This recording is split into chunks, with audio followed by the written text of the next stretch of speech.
나는 밀리터리 덕후다. 본격 밀리터리 팟캐스트 밀떡을 시작합니다. 정치와 함께 경례 밀떡.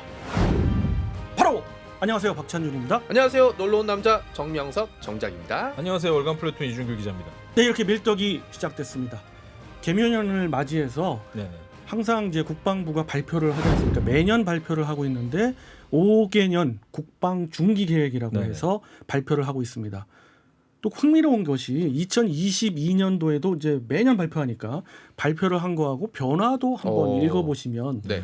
좋을 것 같은데, 그렇지만 우리가 또 이야기를 나누는 국방 중기 계획의 큰 테두리 정도는 조금씩 언급을 해드려야겠길래 한 4가지 정도가 아주 가장 큰 틀이고, 거기에서 한두 가지만 좀 집중적으로 이야기해보는 시간 갖도록 하겠습니다. 5개년 계획이면은 2023년부터 2027년까지겠네요. 맞습니다. 예. 그리고 2027년이면 2000년대, 2020년대 후반에 우리나라 군대와 이제 국방 정책이 어떻게 변할지를 좀 예측해 볼 수 있는 부분들도 있을 테고요.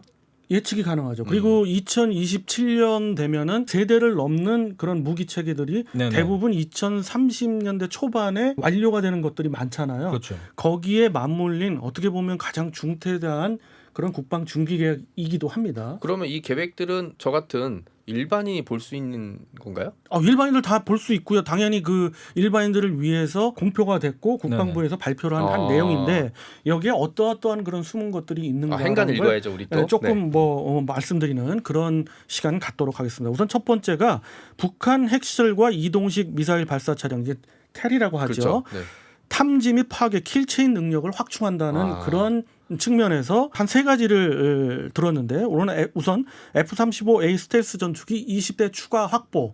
이거는 뭐 예견된 원래 거고, 계획이었죠. 락히드 마틴 본사의 어떤 자료들로 보면은 생산이 시작됐어요. 그렇기 때문에 그렇다는 얘기는 우리가 네네. 선급금이 같다는 얘기거든요.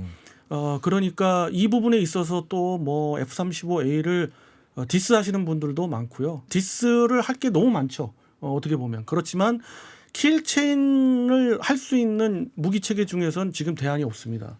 F-35 외에는. 맞습니다. 그리고 F-35A 40대로는 여러 가지 임무를 하기에는 부족합니다. 우리가 계획했던 하이급 전투기는 120대입니다. 그것을 채우기 위해서 나머지 20대가 필요한 거고요. 네네. 그리고 무엇보다도 F-4E 팬텀 명예로운 퇴역을 시켜줘야 되지 않습니까? 창정비도 끝났으니 이제 뭐 더 그런 쓰지도 못합니다. 측면에서 이 도입에 대해서의 그 반대로는 저는 좀 그것을 반대하고 있는 입장이고요. 그건 뭐 다음에 그런 또 이슈가 있을 때 말씀드리고, 전술 지대지 유도 무기 그 KTSSM이라고 그러죠. 네네. 그게 이제 양산을 한다 이렇게 얘기했는데 1차와 2차가 있습니다. 그래서 1차는 지금 2020년부터 계속 양산을 하고 있고요. 그건 이제 고정식 발사대에서 운영을 하는 거고, 천무로 돼 있는 그런 천무 차량을 베이스로 한 그런 시스템입니다. 그런 시스템이 KTSSM2로 알려져 있는데 그것을 양산하겠다는 거예요, 이 기간 내에.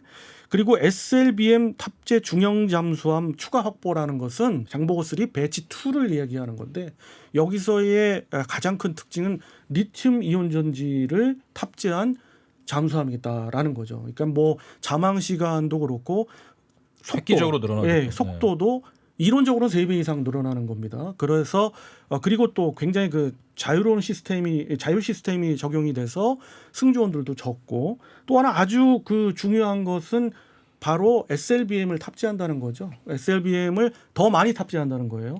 그렇기 때문에 이 부분 역시 킬체인과 연동이 돼 있는 그런 무기 체계 중에 하나입니다. 이게 전부 다 이제 충분한 수량이 배치되면 북한이 유사시 움직일 것 같으면 공중과 지상과 해상에서 원하는 지점에서 타격을 할 수 있는 카드가 생기는 거죠. 그렇습니다. 이제 배치 2는 이제 세척이 확보를 하고 있고, 그것을 2027년까지 확보한다는 얘기고요. 비물리적 타격 수단이라는 것은 뭐 정전탄이랄지, 네네. 그리고 뭐 그와 EMP 관련된 뭐 관련해서, 전자기탄, 그러니까 EMP탄 네네. 그런 것들 이야기하는 겁니다. 그런 것들도 탐색 개발 완료됐고 체계 개발들이 이루어지고 있는 것으로 알고 있는데, 이것을 완료하겠다는 이야기입니다. 이 기간 내에. 그래서 확보를 하겠다는 얘기고요. 또 하나는 이제 큰 틀의 하나는 북한 미사일 장사정포 탐지 요격 한국형 복합 다층 미사일 방어 체계라고 했는데, 우리가 흔히 알고 있는 KA-MD를 얘기하는 거죠. 우선 하나하나 말씀드리면 탄도탄 저기경보 레이더 1, 2라고 돼 있는 것은 바로 슈퍼 그린파인 장거리 레이더를 우리가 들여왔지 않습니까? 지금 어디에 배치돼 있다고 정확하게 말을 말씀드리는 할 수는 건 없죠, 보안인데 네. 남쪽입니다. 남부 지역에 있고 기존에 있던 건 중부 지역입니다. 여기에서 각각 운영을 하겠다. 그래서 360도 전 지역을 일단 장거리 레이더가 감지한다. 그래서 탄도탄을 조기 경보할 수 있고 8,000톤급 이지즈 구축함 전력화. 이것은 우리가 벌써 정조대왕함이 건조가 됐지 않습니까? 맞습니다. 그이어서 이제 자매함들이 계속 건조된다는 얘기고 그 정조대왕함 포함 세 척을 건조하겠다는 얘기입니다. 그렇게 해서 2027년까지 완벽하게 전력화하겠다는 이야기고요. 그냥 레이더 추가 운영하고 말았어요, 언론에서는. 그런데 이 레이더 추가 운영은 제가 추정컨대는 LSAM 장거리 레이더를 개발하는 겁니다. A사 레이더 기술과 저주파 밴드를 기반으로 한 그러한 레이더를 개발하겠다. 그래서 대공 레이더를 강화하겠다는 이야기입니다. 청궁2와 패트리엇 미사일 전력화 완료는 지금도 전력화하고 있지만 완전히 완벽하게 완료하고 있다 하겠다는 얘기고 중요한 건 그 다음입니다. LSAM을 전력화하겠다는 얘기고 LSAM은 네. LSAM1이 있고 2가 있습니다. 근데 LSAM1을 이 기간 내에 전력화하고 LSAM2는 체계 개발을 완료할 예정입니다. 그렇게 알고 계시면 될 것 같고요. 장사정포 요격 체계를 2026년 말까지 핵심 기술을 확보하겠다는 얘기는 지금 LIG 넥손에서 아마 DX 코리아에서도 보셨을 거예요. 그 부스에서 있었던 네네. 장사정포 요격 체계, 이스라엘의 아이언돔하고는 비교가 안 되는 체계죠. 그 체계를 체계 개발 완료를 2026년 말까지 하겠다. 체계 개발 완료를 하겠다는 얘기는 당장 2027년부터는 전력화하겠다는 얘기죠. 그렇게 알고 계시면 될 것 같습니다. 고도별로 이제 북한의 탄도탄이나 다련장 뭐 이런 것들을 체계적으로 요격할 수 있는 이제 체계들을 갖추게 되는 거네요. 진정한 킬체인이 완성되는 것이죠. 다층 방어망을 구성하고 있는 국가는 거의 없습니다. 이스라엘, 미국 그 정도. 밖에 없죠. 유럽도 사실 다층 방어를 다 완벽하게 갖고 있는 나라 뭐 손꼽습니다. 손꼽을지언정 그렇게 완비되어 있는 나라도 없습니다. 그런데 대한민국이 완비하겠다는 얘기고 그거에 대한 그림은 1차 장거리에서는 LSAM2가 맡고 있고요. 그 다음이 이제 LSAM1 그리고 청궁3와 LSAM1이 같이 맡고 있고요. 그 밑으로 이제 청궁2 그리고 패트리엇 이렇게 시스템적으로 보면 중국보다도 앞서 나가는 게 되는데 굉장히 기대는 되는 부분입니다. 이 부분은 우리의 어떻게 보면 사활을 건 방공망이거든요. 이게 갖춰지지 않으면 우리는 계속해서 시달릴 수밖에 없습니다. 저 북쪽에 또 중국의 위협 시달릴 수밖에 없어요. 그리고 일본의 앞으로의 미래 위협 일본도 이제 장거리 공격 무기들을 이제 배치하기 시작했습니다. 그렇습니다. 북한을 핑계로. 네. 그렇기 때문에 굉장히 중요한 국방 정책일 수밖에 없습니다. 북핵 WMD 대량 살상 무기 공격 시에 이제 대응할 수 있는 그런 국방 중기 계획에는 미사일 탄두 중량 수량 늘리고 특수작전용 경정술 차량과 대물 타격 무인 항공기 전력 보강 이렇게 되어 있습니다. 여기서 굉장히 궁금하실 수 있는 게 미사일 탄두 중량에 대해서는 이제 중량 제한, 사거리 제한 완전히 다 폐지됐잖아요. 2022년 5월 이후는 우리 마음대로 할 수 있습니다. 그래서 이번에 고체 연료 발사체도 발사가 된 거고요. 그렇기 때문에 더 언급드릴 게 없는데 특수장령용 경전술 차량도 이걸 좀 구체적으로 말씀드리면 2사단이 지금 신속 대응 사단 그렇죠. 신속 대응 사단으로 유사시 이제 적진으로 가는 거지 않습니까? 거기에 맞는 그런 경전술 차량을 개발하거나 아니면 도입하겠다는 이야기고요. 계속 그거는 이제 사업이 진행 중입니다. 이게 컨셉트 모델들은 이번에 DX 코리아에서도 전시된 바가 그렇죠. 있습니다. 네.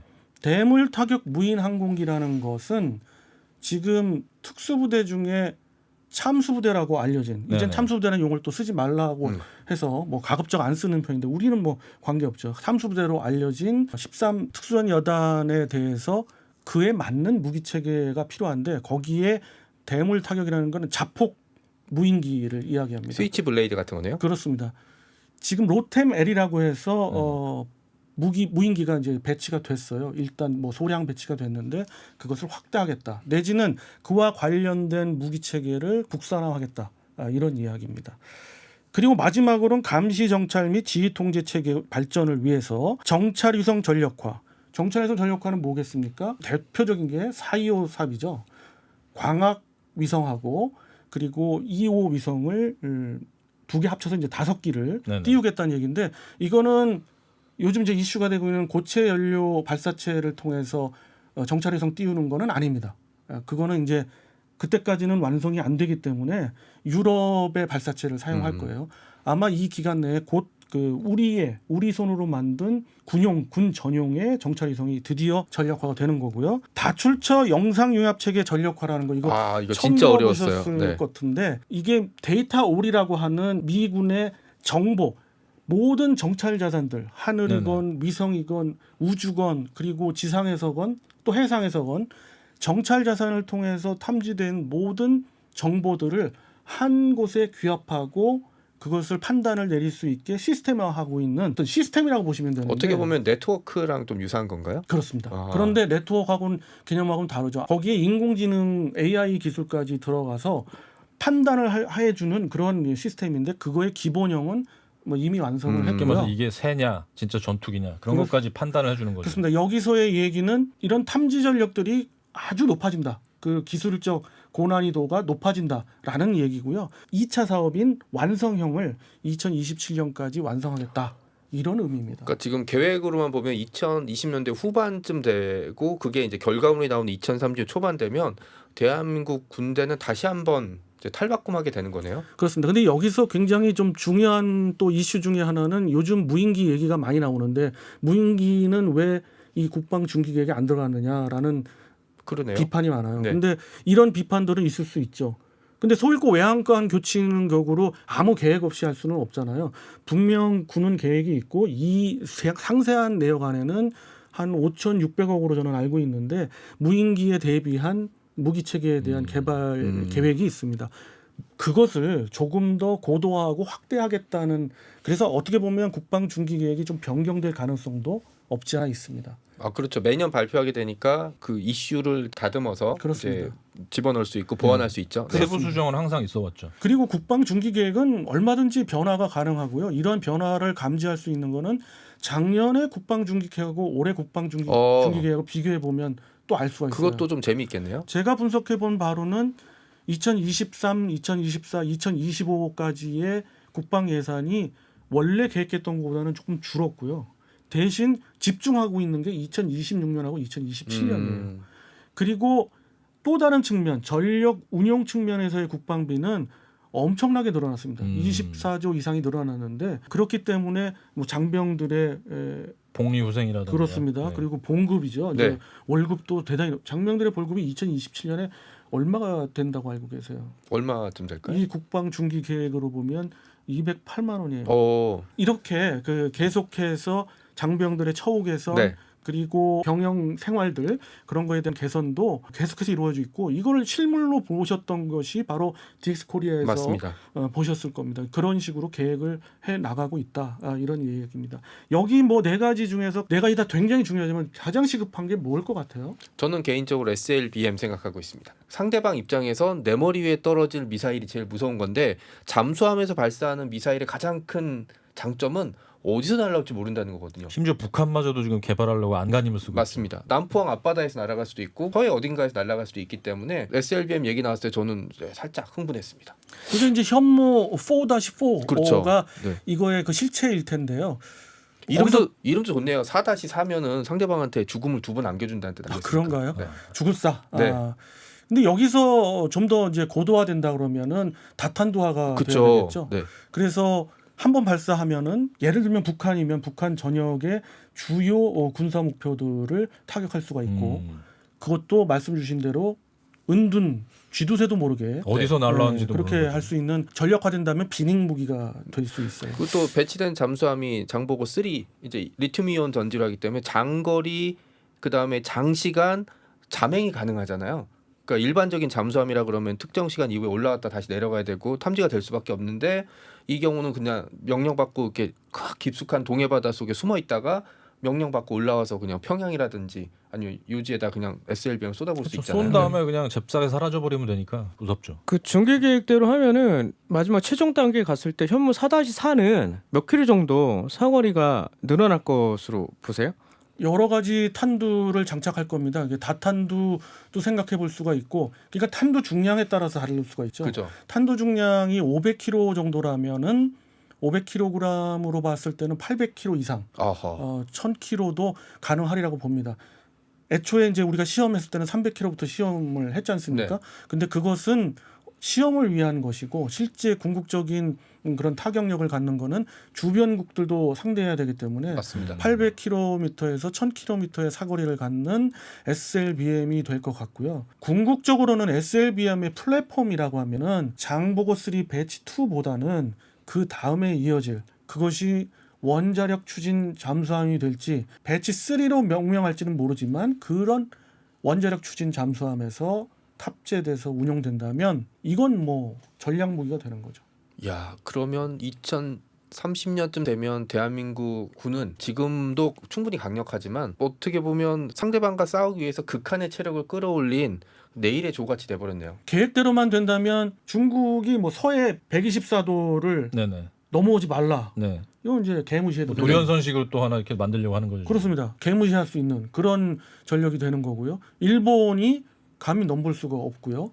그리고 러시아나 중국 같은 대국도 이 고슴도치 전략이 맞습니다. 완비되는 거기 때문에 너네가 우리를 쳐?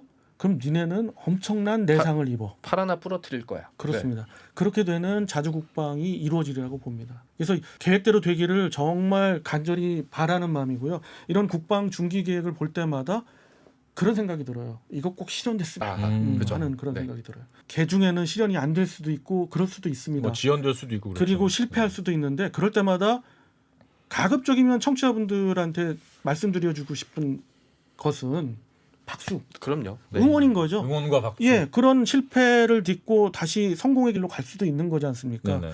이거 어려운 거고요. 그래서 그런 응원과 격려가 정말 필요하다. 그런 측면에서의 국방 정론도 한번 이야기해드려보고 싶습니다. 자, 이렇게 해서 이번 시간은 국방 중기 계획 2023년 새해 들어서 발표한 국방 중기 계획에 대해서 말씀을 드려봤고요. 다음 시간에 또 다른 주제 갖고 여러분 찾아뵙도록 하겠습니다. 청취와 함께 경례 밀떡!